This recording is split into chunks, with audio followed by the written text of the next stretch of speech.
So tell me, how did DWD come to be?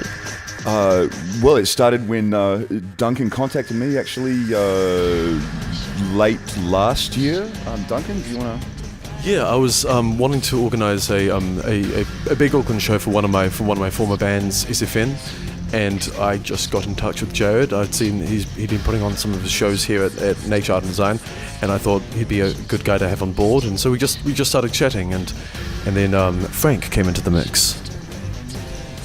Yeah, we began discussing the possibility of Frankie Flesh making an appearance as a DJ, and we were discussing the possibilities of various locations to base the gig out of, and I organised sponsorship at the James Restaurant and Bar in Parnell.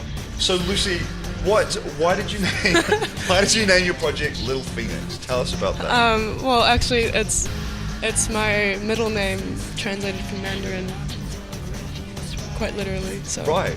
That's the only reason why I named it that. And then the stupid spelling is because it was a joke. I think Lawrence Legacy is always a standout performance at any event, and I'm really looking forward to what he's got to show this iteration. I think the DJs specifically are going to be very wide-ranging genre-wise, and I think that people will be pleasantly surprised.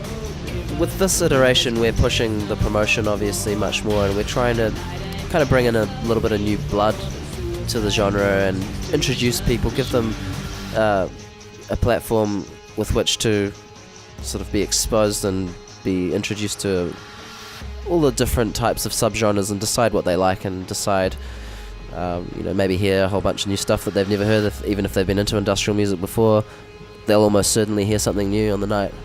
The thing with Death Wave Disco is that we're kind of bridging all the gaps, in terms musically, we're bridging all the fucking gaps, and they're local acts as well, with local acts, which is a pretty unique thing for this country, really. Well, yeah, I know on my set, one thing that I'm going to be doing is, in comparison to last time we had Death Wave Disco, and I had a predominantly agrotech, EBM and industrial set, I'm going to also be chucking some witch house in there. Yeah.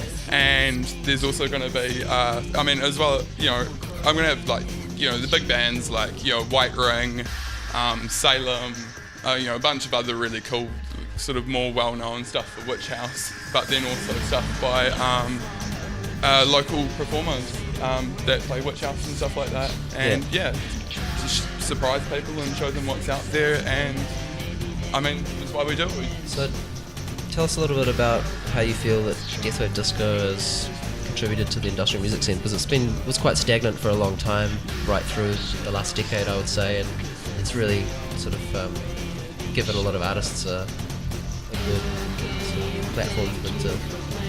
Yeah, well, as you say, it was stagnated. Circadian Rhythms was a monthly event for quite a long time that showcased a lot of, underground, dark electronic acts, and when it disappeared, things like the Church and Battery, but those were they were very, very soft core. They were very, they were basically more of a reason for friends to catch up.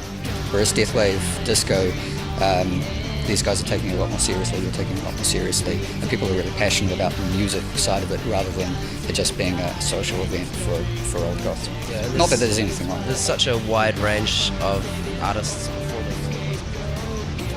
With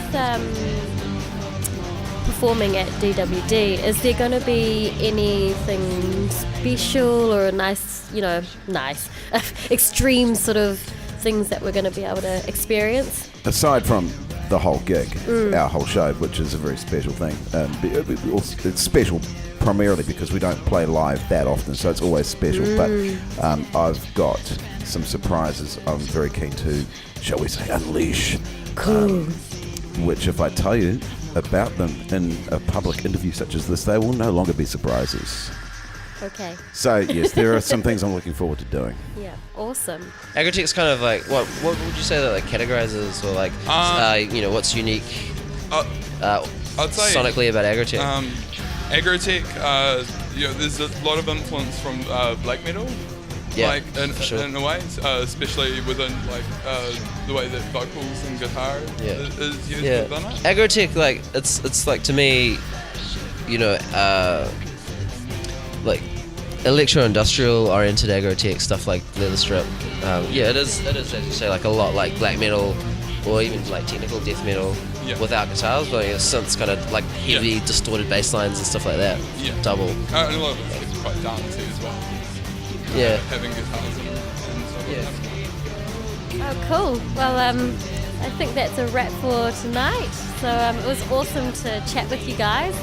And yeah, remember DWD, September the 14th, Saturday after Freaky Friday. And yeah, should be really exciting. So track, Facebook, yeah.